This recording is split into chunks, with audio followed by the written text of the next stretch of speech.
Town Hall's work is made possible through your support and the support of our sponsors. Our Arts and Culture series is supported by For Culture, Arts Fund, Seattle Office of Arts and Culture, the Norcliffe Foundation, and Wyncote Foundation Northwest. Finally, Town Hall is a member-supported organization, so I'd like to thank all of our members watching tonight. One final note, you will want to dive deeper into tonight's conversation by purchasing a copy of Lauren's book. Please use the link in the chat below to buy through our partner bookseller, Third Place Books. And now for tonight's event.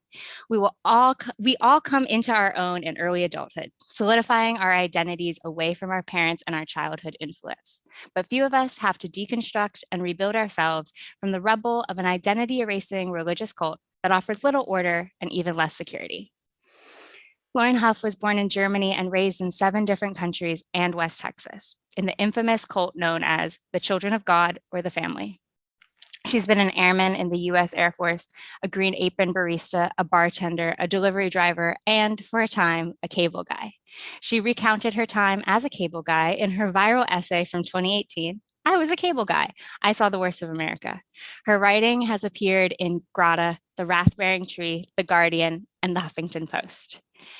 Ashley C. Ford is a writer, host, and educator. Her memoir, Somebody's Daughter, will be published by Flatiron Books in June later this year. Ashley is the former host of the Chronicles of Now podcast, co-host of the HBO companion podcast Lovecraft Country Radio, and seasons 1 and 3 of MasterCard's Fortune Favors the Bold. She also co-hosted the video interview series Profile by BuzzFeed News and the Brooklyn-based news and culture TV show 112BK. Hough's book, Leaving Isn't the Hardest Thing, released just a week ago today, is the subject of this evening's talk. Please join me in welcoming Ashley C. Ford and Lauren Hough. Hi. Hi. I had to remember where my unmute button was. Every time. I do the same thing.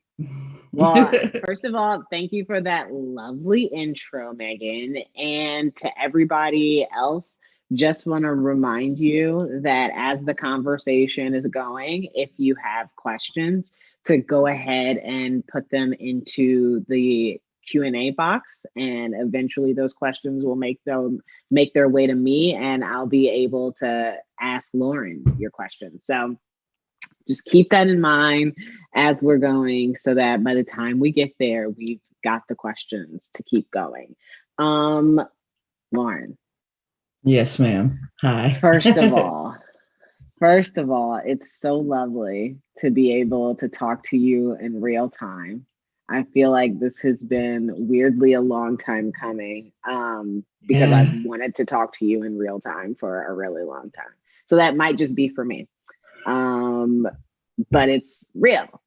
So one of the reasons why I really liked your writing, and one of the reasons why I really love this book, is because I absolutely, even in your extremely unique experience, feel some similar emotions about certain parts of my childhood and how they affected me going forward. And I know that'll be true for most people, not just people like us.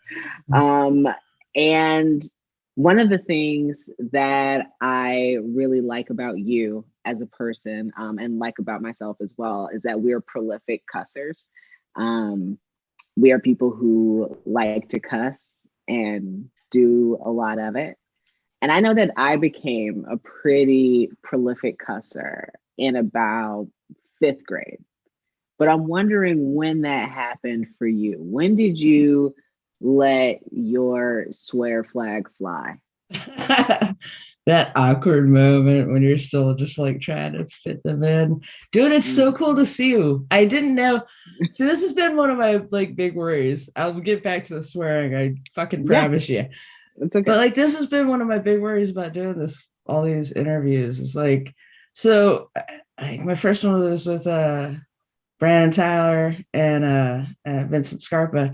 And then I did one with McCracken, and now you. And I thought it wouldn't feel real if like we hadn't met in person, because, you know, pictures on the screen has been kind of a problem, but yeah, I don't know. Anyway, it's really fucking cool to see you. Hi. Cussing. See, I didn't forget.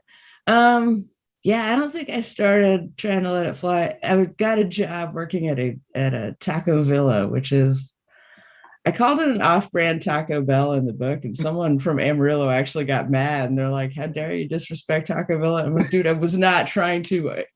My Taco Villa roots are really true. I love that shit, but it's good. It's like Taco Bell, but better.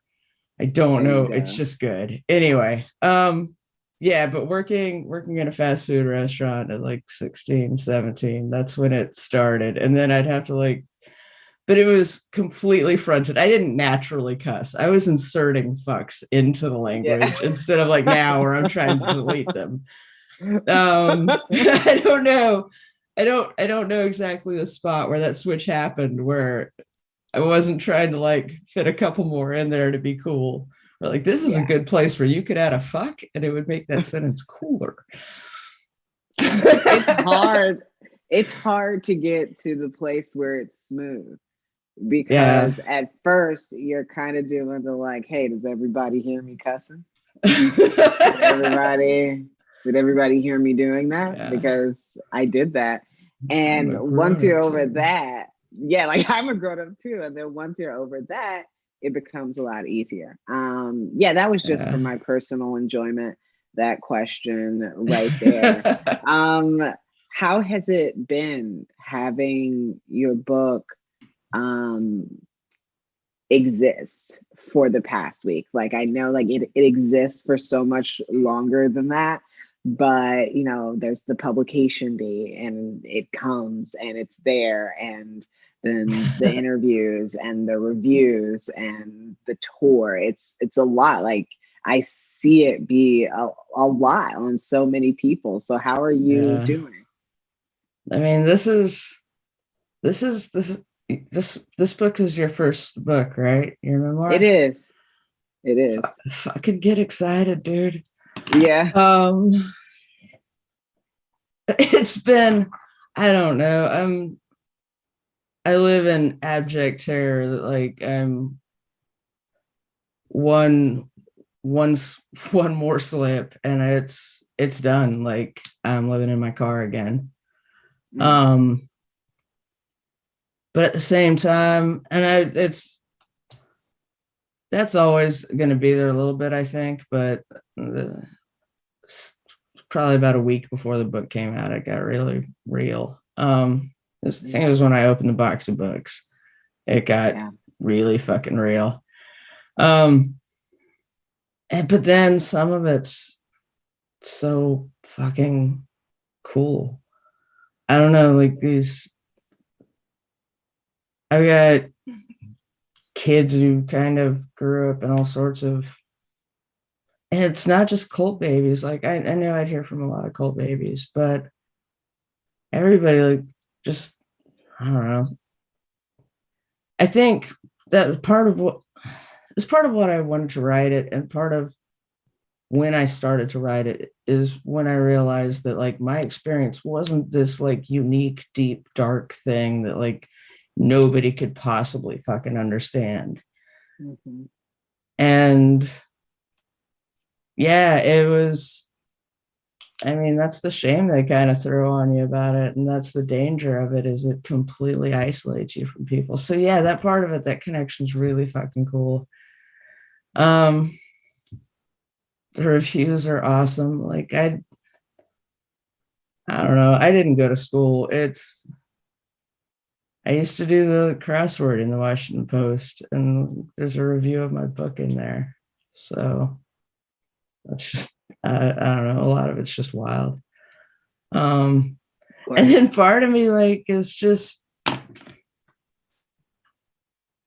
that, I don't know. I keep trying to like get it through my brain that this is real. Like I keep driving to Barnes and Noble and looking at it in the store. So it's the only store around here. I swear I tried to find one. They're not open. Like there's a bookstore in P-Town, like all down the Cape. I got it now. But if you're from Cape Cod, they yell at you about like which is up and which is down the Cape. And it's the wrong way, by the way. Like P-Town is, which is at the very tip of the Cape, is Yeah. down Cape. That's not right. That is, but that's what, anyway. Go down to P-Town. If you go down to P-Town, like, yeah, their bookstore is not open until the weekend. So that's going to be my new thing, because I used to drive up there when, like, that's a store I remember. I've been to that store. And I think that's what I need now, is a store I have been to. I used to go up there when I was stationed in South Carolina and, like, be gay for a weekend and then run back to the base and be a fucking airman. Yeah, but if my books, God, I really kind of hope they have my book. I should probably call first, otherwise I'm going to get real drunk in P-Town and have to sleep in my car. Hey, that's a long answer. Chances. Sorry about that. No, that's fine. We do this so that you talk. That's kind of the point. Yeah, see, so, that's the other. Why? You don't want to talk? Talk. It's not that. That's just, it's a little fucking weird, dude. Like, I mean, God help me. I think some of us have seen an example of that. It's like, I haven't really grasped. I have never wrapped my head around the fact that people are, like, listening to me talk or listening to me read. It's hard to get, like, it's hard to get my siblings to listen to me talk on a group chat. I'm the middle child. I can't get a fucking word in. Like, nothing. See, I'm the oldest, so. Oh, yeah. No, see, we're in a group chat the other day and they're all like, I wonder when the vaccine will be available, like, for everybody. And I'm like, I know the fucking answer. It's April. I know the answer. Nobody listened. That question ended with, I wonder. That's a really good question. And they all just fucking talked over each other.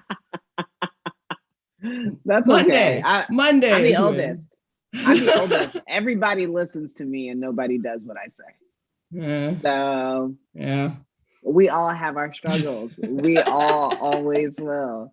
I love that image you have, by the way. Like, now I can't help but picture you at this bookstore in P-Town, down Cape, P-Town, and finding your book. Like, I love that image. You know, I absolutely still, I've moved now from Brooklyn to Indianapolis, but I've been, doing events and just shopping at all of these bookstores in New York for so long that the idea to me that I might walk into one of those bookstores in the future and find a copy of my book or see a copy of my book, it's different. It's completely different from the idea of seeing it anywhere else, because those stores mean something to me. I think that readers, writers, like, we always find we always want to find our bookstore. I don't know a reader who doesn't in their mind think, I want to know what my bookstore is. Where's the place I go to? Yeah, we call it my bookstore when we're talking about it. That's like the first thing I find in every city is, like, I need to know where my bookstore is. It's important. It's really important. One of the most significant markers to me of the class transition I've experienced as an artist, that is fueled by my art, is being able to afford books. Like, going into a bookstore and being like, I don't, like, not only do I not have to just browse, but I can pick a few of these up. You know what? I can go to the magazine section and get something because it looks interesting. You know what I mean? Like, having those moments of, like, deep recognition of things are not the same. I know that that's something that you've gone through. You've had experienced so many ups and downs when it comes to class or class transition or being in a different class than before. Where are you right now in terms of, like, that feeling? Because I feel like class trauma kind of never goes away.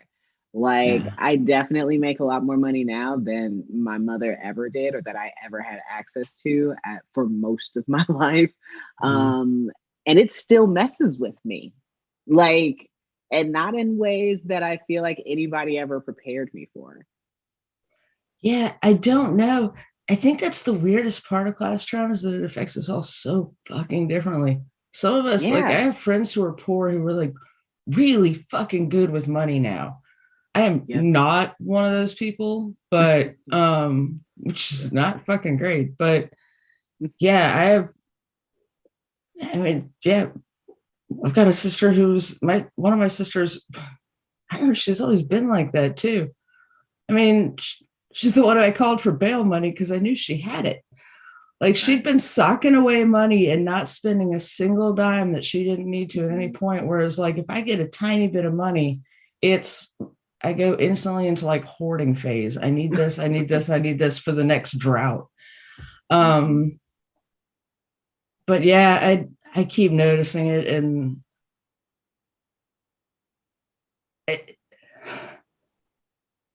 I've man, not to get like really depressing, and I don't mean this as a really depressing thing, but like because it just happened. Like, I've lost a dog being broke and not being able to afford anything. And I just lost a dog where I didn't have to worry about the vet bills. I could have the doctor come out to the house and like give him a good death. Whereas that wasn't even possible. Like, every single vet emergency was like, what are we going to have to like sell or pawn or not do this year because Harper ate a sock again? Like, but you need dogs. So someone's probably going to hear that and go, no, you don't. Yeah, you fucking do. I need my dog. Yeah. And it's weird. I went to Berlin. One of my friends in Berlin was telling me they're horrified by the way that we don't bring our dogs to work. Was an interesting thing about being in Berlin, and they're horrified that like people get Berlin gives, and I don't know if it's Berlin or Germany, but they give even homeless people money for a dog, to care for the dog, to keep the dog, to take because dogs make your life better. So yeah, I mean, I can sleep at night if I have a dog. Yeah, I don't know that it ever goes away. I don't know that I'll ever stop noticing it, and I don't know that it'll ever end. Yeah. I think about, one of the things that I think happens to people a lot, especially people who didn't grow up with pets or didn't have pets that they felt, a connection with or an amount of, control or like a relationship with, is that when they finally do have a relationship with a dog, they get it. Like, it's like all of a sudden it's like blinders come on and they're like, I totally understand. Like, there are things that even with my dog, I couldn't have understood before. If anybody had told me before, yeah, I went with the Subaru because it has seat warmers in the back seat for my dog, I would have been like, what? And yet my Subaru has seat warmers in the back seat because I need my dog to be comfortable. It's very important to me. Yeah. I caught poop with my hands as he was eating because he got kind of incontinent towards the end. And like, he was just kind of dropping pellets and not knowing it was happening. And I just caught it, walked to the bathroom, dumped it, washed my hands. Who are you? Well, what have you become? Now I know who does that. All right. You're like, I love him. And so I do. What happens? This is what happens. Speaking of class, one of the things you wrote about that I've not had the experience, but the precarity, I feel like I understood really well, was your experience with homelessness and living in your car. And I'm wondering, there are people who feel like when you go through something like that, when you have to survive something like that, that it alters your perception of fear and you're just a less afraid person once you get out of that. And then there are people who think once you go through something like that, it lives in you forever and there's like always a fear. I tend to think that it's both. I think that these situations can make you less afraid of some things, but more afraid of other things. And I'm wondering, after you experienced homelessness, how did your fear change? I think we're gonna need to do like a second therapy appointment this week. Yeah, no, it does change though. Fuck yeah, it is both. Like there are a lot of times when something's going on. The pandemic was one. And I was like, man, fuck it. I survived living in my car. I know how to do that. I really don't fucking want to again. And I mean, there's the fear part of it. And yeah, it's one of those things when it's happening where you see the next step, you see the next step is you don't have housing, so you're in your car, and you see, the next one is your car gets towed and you can't afford to get it out of Hough. And then maybe you find a tent, and the next step, you see it all around you. Like there's a spot I wrote the essay about it and I think that he called it the slide, but like I think maybe he meant the skids because like Skid Row. I don't know. In my memory, called it the slide, and it is. You can't stop it. You're just fucking tumbling, and so yeah, I can always see that kind of in front of me. I know how many steps away I am from that. Exactly. And you never stop counting the steps. No. No matter how far away it is, you can't stop counting the steps. No. Yeah. I know that. Here's a lighter question. I know that you were taught, as I was also taught, that Noah was able to speak to the animals. And that's how he got them on the ark, was that he was able to speak with them. So I was wondering, if you could speak to any animal, what would it be? I mean, I definitely talk to dogs. I don't know. Dogs already talk pretty clearly. Yeah, I feel like they're great communicators. Yeah. Cats already talk plenty. Like they don't shut up really. Like every mood a cat is in at all times. It is not subtle. No. They're very expressive. I don't know. I like to talk to a horse. Ooh. Because I can't read them completely yet. Like some of them, horses are really kind of subtle. They're very subtle. I'm on horse TikTok. Are you? I am. I don't have no horse. I've never even ridden a horse, but I like them for some reason. Yeah. I went away for something I called trauma camp last summer. Like a intensive counseling, like go away for a minute thing. And it's not actually called trauma camp, but that's how it felt. And they have horses there. And the first day, I pretty much only spoke to the horses. Like, pretty much. That's it. And on horse TikTok, something cool that I found out is you can, like, horses carry a lot of tension in like their face, like in like especially their mouth region. And like their trainers will put their hand in their mouth, like and like where their gums are, and just press on that and let them like wiggle their face around. And it's like a pressure point. It's like the most relaxing thing you can do for your horse is put your hand in his mouth. My God. Yeah. Can we go to camp together? Yeah. I would. Oh my God. I want to hang out with horses. Yeah, I would like to talk to a horse. That motherfucker wasn't original about anything. Y'all were taught that like Noah could talk to the animals. Yeah.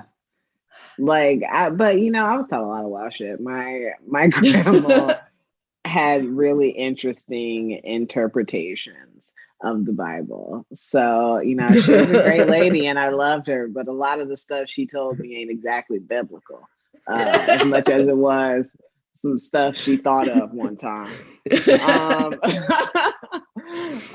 Another thing I'd read about your childhood, which is actually almost completely opposite from mine, is that you did not have a lot of encounters with pop culture.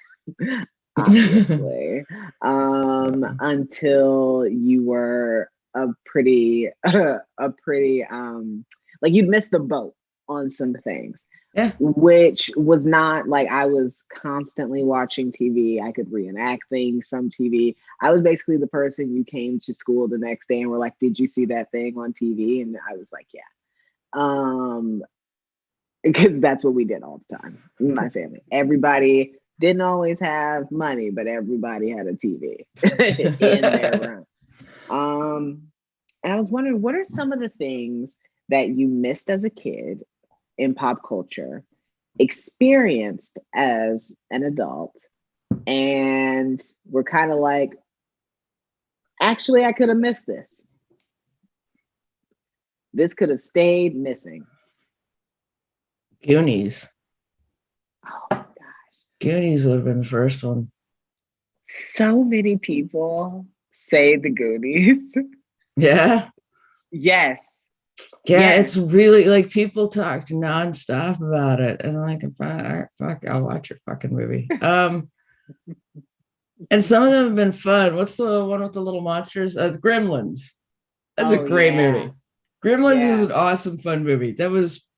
Love that movie. I totally would have dug that as a kid, but Goonies, like there's just, that was a disappointment. I've tried with the Goonies. It didn't hit like I wanted it to. I really wanted it to hit. And I'm like, really, y'all should just watch Mom and Dad Save the World because you like creepy stuff. And it's like, you might as well just go watch Chevy Chase. Like, it's not really giving what y'all said it was supposed to give. But yeah. The Goonies, really? Yeah, the Goonies. But like, then I realized I had never seen Point Break. Oh my God. Yeah, because I missed it at like a very crucial period. And now it's funny because like you just like used to. Lori Petty like talks to me all the time because she's like super friendly and awesome. So the whole time I'm tweeting about watching Point Break, I'm like, I hope she doesn't see this. Oh my God. And then she of course joined in because But yeah, my one thought is I could have been gayer. Like if I had seen that, I could have actually like been gayer. So much gayer if I had seen that at the right age. Desert Hearts. Yeah. I don't really get it. Yeah. I think my husband was trying to get me to watch that quite a bit, and we've been together like 10 years now, and it's just I think he's gonna have to give up the ghost. It's not gonna happen. I just don't want to watch it. Also, Lori Petty's amazing. Tank Girl is still my shit. I know. Yeah, still like we were talking about. Okay, so the bookstore thing. Yeah. Like you have to find yours. This is the stupid thing about being on Twitter is like I can totally play it cool when it's like some like celebrity starts talking to me and I'm like, all right, that's awesome, but like keep it cool. But if it's someone I knew as a teenager, I just lose my goddamn mind because it's Lori Petty. It's Lori Petty. The coolest thing. Yeah, I want to call 19-year-old me was real fucking sad watching Tank Girl. I would like to let her know. Yeah. So it's like when I met Tori Amos. Oh my God, yeah. A few years ago, unexpectedly. Like, it's one thing to meet Tori Amos. It's another thing to be in a situation and somebody go, "Hey, Tori Amos is here," and you be like, "What? For who? Why? What's happening?" Yeah, it was really should wild. I leave? Yeah, like, should I be here? I was at a party once. Oh my God, now it feels like I don't care, I'm telling the story. Do it. I was at a party once that was kind of like a fancy party. Like, it was somebody's birthday and she was kind of a celebrity person. And we knew each other. And so I went to her birthday party, but I didn't know all the people she knew. So people started showing up at this party that I was like, but I was really good at keeping my cool because I'm good at that.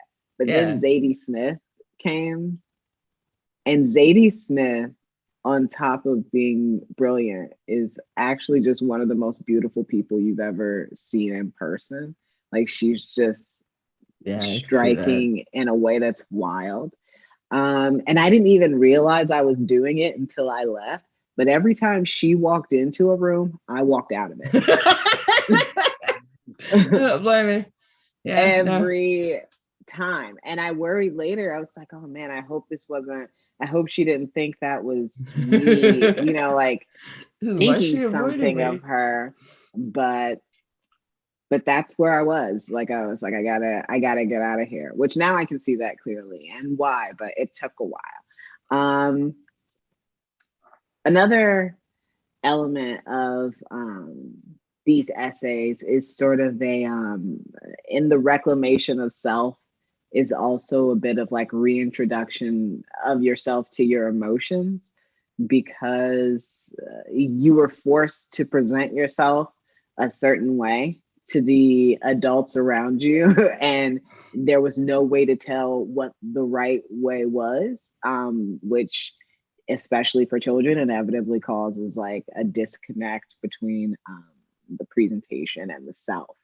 So I'm wondering, like, what's been the best part of reintroducing yourself to yourself and your own emotions?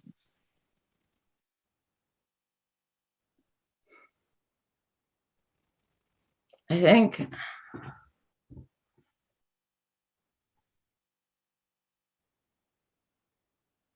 what it is it turns out, and maybe it's with age or something, I don't know, but it turns out that you can just be your fucking weird, earnest, excited about weird shit self. And like, there are a lot of other people like that too. And if you just kind of hang out with each other, it's fine. But you find the people that, when you're not constantly like trying to be something else, you find your fucking people. It's great. Like, I mean, Twitter's kind of a good example of that. Where like I started there like everybody else does. Well, I mean, I started there just following weather, and then like I would try to make dumb Twitter jokes, like about depression or something. Mm-hmm. But when I just started treating it like a community, like following writers and talking to them, and like all the weird fucking stories you hear on Twitter that are great that other people post, and like, actually having conversations with people. I started hanging out with like the people I wanted to hang out with. Turns out it's a lot of writers and a lot of musicians, and we're always around. I was too busy like trying to be someone else. I don't know. Yeah, it's a hard thing because being vulnerable online isn't always the greatest choice, but and I mean, I step in a lot, but I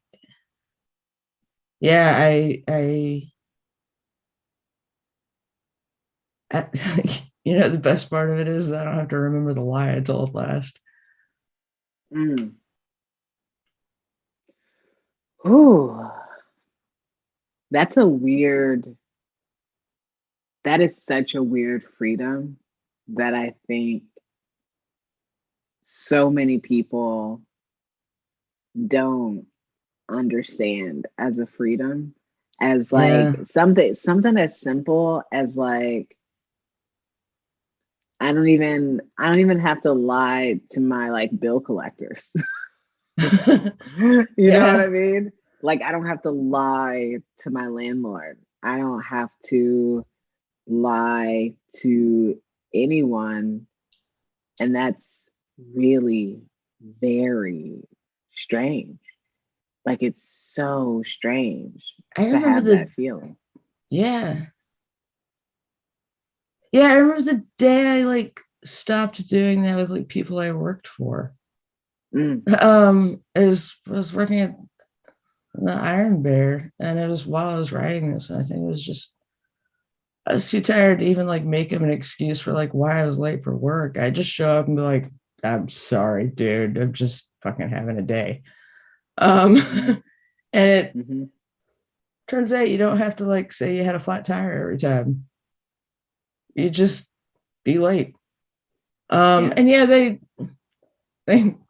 bless the Iron Bear, like they didn't fire me for it, but I mean, I don't know. I It was part of why I left the cable job is I was like really fucking tired of lying to like a 24-year-old named Keith about like why I was late to work today. Like I don't have Yeah. really, I'm not gonna explain like my life to you, buddy. I'm late. You can write me up or you can not. Yep. That is freedom. Yeah. That's when your fuck it kicks in. That's what I always call it. When my fuck it kicks in and it's like I'm good actually. I can't be worried about this right now. I think about that a lot, but I also think about the fact that like a lot of that compulsion to lie, to make things up, to make excuses, comes from either having an experience or growing up in an environment where you are not allowed to make mistakes, where mistakes don't really exist. Where when you make a mistake, when you make a mistake, it's really about like what you didn't do to prepare for the possibility that you might make that mistake. It's like somehow Yeah. a mistake is never a mistake and it's always a choice and it's always your fault and it's blame, blame, blame, blame, blame, even when in the situations where there really is no one and nothing to be blamed. It's just a bad circumstance. You know, sometimes people make bad choices because all they had were bad choices, you know? And I think about that in terms of something that you wrote about experiencing, which is solitary confinement. And that is also something that my dad experienced when he was incarcerated with solitary confinement. And we've talked about that a little bit. And I'm wondering, what do you think people generally misunderstand about solitary confinement? I think it's like trying to explain like, psychedelics to someone who's never done them. Okay. Like I Fair. honestly, it's you can lock yourself in a room to like try to see how long you can last, but you can open the door. Mm-hmm. There's the door is just not going to open, no matter what you do to it, no matter what you scream at it. The door is not going to open.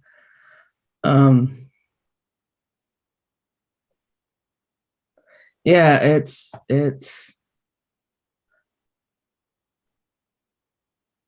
I don't know. I have a hard time now even driving past a jail. There was a shortcut home that I could take that took me past one, and I I can't drive it. Mm-hmm. So there are people in there. Yeah, I don't know. Fuck, dude. Sorry. Okay. Like I don't know, we put people in cells and they're in cages and it how long has it been? 10 years? I'm just saying that. Anyway, sorry. Don't be. Please don't be. But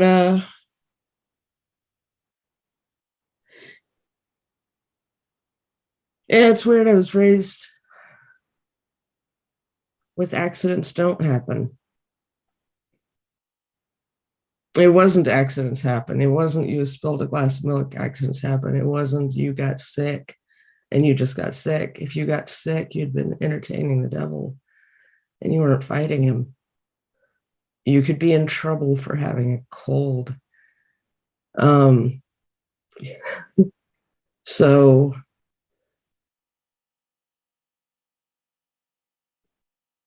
I think that, I mean, how many of us live like that? Like, that's what power does to people. I mean, we fucking watched it today. That's what power does to people. They change the fucking rules constantly because it is actually terrorism to change the rules constantly. And yeah, that is what we do to people. And unfortunately, in this country, the answer to that is they can kill you or torture you. Because solitary confinement, I think most prison experience is torture. I agree with you. I've seen what it can do to a person. Yeah.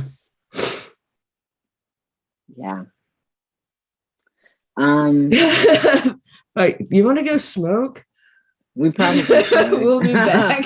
It's about that time. You know what? Listen, I am in Massachusetts and we are legal. It's 4:20. You fix your question.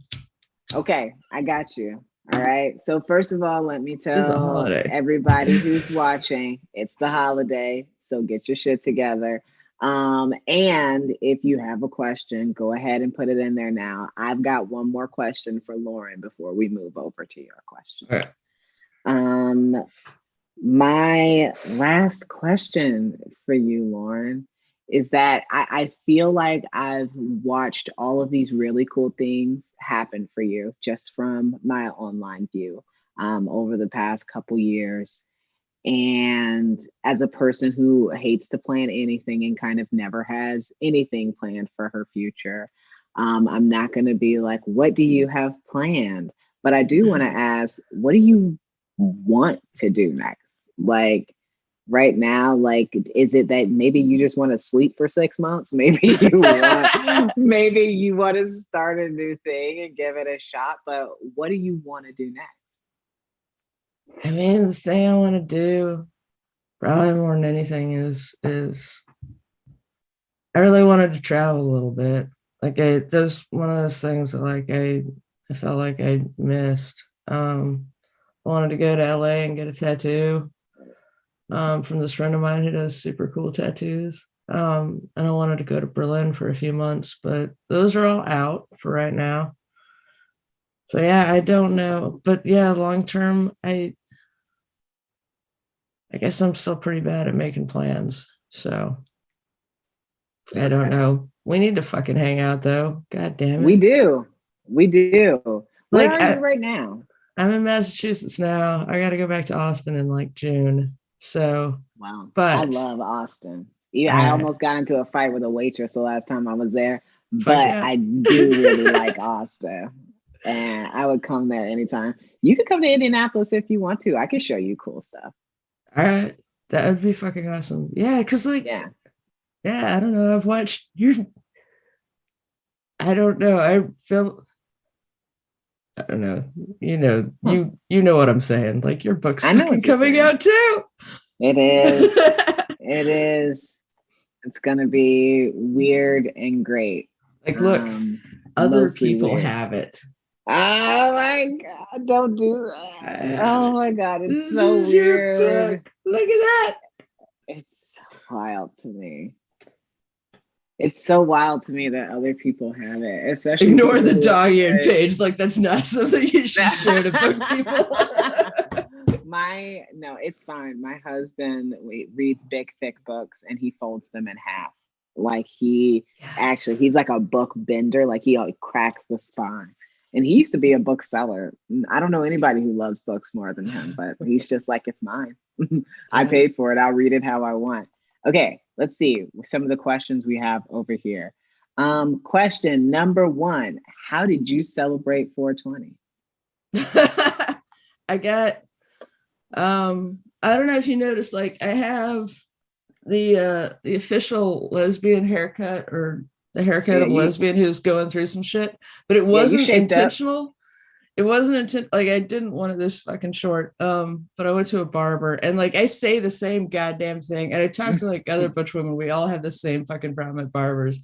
Because we'll say the same thing every time and we come out with a different haircut every fucking time. This is what happened this time. So yeah. I'm into it. And then and that's about it. Yeah. I got a haircut.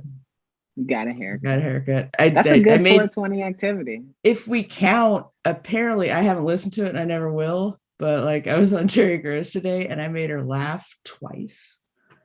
What? Which is like making your therapist laugh like times 100 in like it is. It is. I'm terrified of Terry. Like in a good way. You should be. We should talk later. Yeah. No, she's awesome. She's fucking intense, dude. Yeah, she seems intense. I'm like the opposite kind of interviewer from her. I lull people into a sense of security. She challenges them. Okay. Did you get hard copies of the Washington Post's review of your book?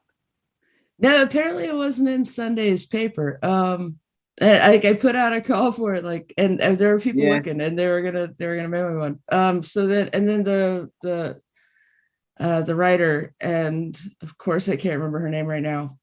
I'm sorry, but she said it's not till May in the hard copy. I want to because I want to do the crossword in one of them. They're like, that one's in. Like, I want to so bad. I'm going to sit outside and I'm going to do the goddamn crossword in pen, and it's going to be fun as shit. I love that. Yeah. I love that. Okay, let's see. We've got another comment. I am really digging the book so far, though I haven't finished it. That's okay. Simultaneously reading and listening to the amazing audiobook. That's how I read. I do both. Yep. And I love it. Yep. So sorry if this is a spoil. Oh, this is okay. What are the 2 Annie songs? I didn't tell Vincent. Now he's gonna be mad at me because I'm telling y'all. Is the one that's My Country 'Tis of Thee I like, and then the other one is Every State Line. Those I like those 2 songs. So I probably like more, but like if anybody knows Ani, because apparently like this is a thing that happens, don't tag her. Let's not. Don't fuck with Ani. She's great people, man. Let's see. What is the most memorable moment you have had since your book came out?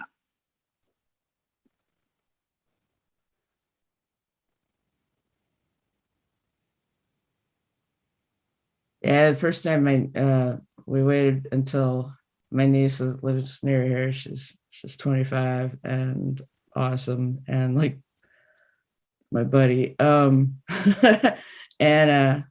she took me out. We met at Barnes and Noble and found it. Again, there are no local bookstores around here. I'm sorry. Right. Like I really fucking did. We went to Barnes and Noble and it wasn't up front, so we got really fucking worried. So we asked, and then the lady found out we were looking at like the wrong side of the shelf because I didn't know there was a fiction and a nonfiction side. I'm always going in there for like the nonfiction. beeline. I know what I'm going in for, because if I browse, like, then I want stuff and I can't buy it all. Yeah. Then you get caught up. Or like me, you just spend all your money. Speaking of fiction and nonfiction, have you done other forms of writing? Other kinds of essays, fiction, longer form memoirs? What do you like best? I mean, solid chance. Like, I keep threatening him, but I am dead serious. Like, I think people think I'm kidding. I don't know that I want to write memoir again. Yeah. Because it's, first of all, it's not fucking healthy to like think of yourself this much. It's not. It is not normal or good. It's not. I am inclined to agree with you. Yeah, that's makes you like a really terrible person. It's why I had to go to trauma camp. I traumatized myself writing a memoir. So I need to go to trauma camp. Yeah, that's not healthy. I'm obsessed with the Dust Bowl. I keep writing a novel about it, and then I keep changing it to short stories, and then I keep putting it back to a novel. And I heard these stories my great grandma and like her buddies used to sit around and tell of the Dust Bowl, and they were all amazing and horrifying. And at some point, she told me the story of delivering a baby in the middle of a dust storm. Wow. And she said, cleaning the dust off his face, and they couldn't see or anything, but cleaning the dust off the infant's face. And she's like, it was like scraping clay off a ripe peach. And that has been stuck in my head for 25 years now. So yeah, and I've got all these wild stories they told me, but so yeah, I don't know what to do with it. So I just keep fucking with it forever. I'll do it at some point. I'm gonna. So yeah, I don't know. Or maybe I'll do short stories. I mean, it's a great story anyway. I'm glad to hear it. And unfortunately, we are out of time, which makes me so sad because I do not want to stop talking to you. I'm like sitting here and I'm like, maybe we have time for one more round. No, we don't. We gotta go. But thank you, Lauren, for your time. Thank you so much. Seattle Town Hall, this has been amazing. And please, if you haven't already gotten Lauren's book, get Lauren's book because you deserve it. Like, be good to yourself.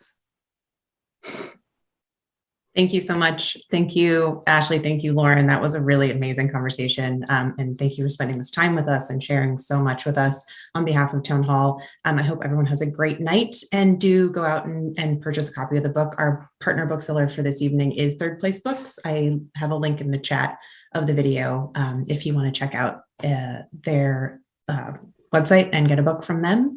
And again, thank you so much to both of you, and have a great night, everybody.